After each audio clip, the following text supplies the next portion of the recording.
అసలు ప్రార్థన ఎందుకు చేయాలి? ప్రార్థన చేస్తేనే దేవుడు కార్యాలు జరిగిస్తాడా? ప్రార్థన చేయకపోతే ఆయన ఏమి చేయడా అని చాలామంది అనుకుంటూ ఉంటారు. కొంతమంది ప్రార్థన అంటేనే చాలా విసుగుగా ఉంటారు. కొంతమంది ప్రార్థన అంటే చాలా బద్ధకంగా ఉంటారు. క్రైస్తవులు అయినప్పటికీ మందిరానికి వెళ్తారు కానీ వాళ్ళు అంతగా ప్రార్థన చేయలేరు. ఏదో నమ్మకానికి వెళ్ళి వస్తూ ఉంటారు కానీ ప్రభువుతో సహవాసం అనేది చాలామందికి ఉండదు కదండి.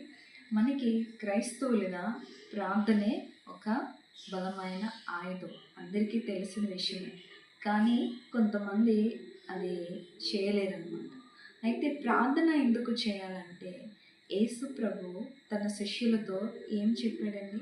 మీరు శోధనలో ప్రవేశించుకుంటున్నట్లు మెలకువగా ఉండి ప్రార్థన చేయమని ప్రభు చెప్పాడు.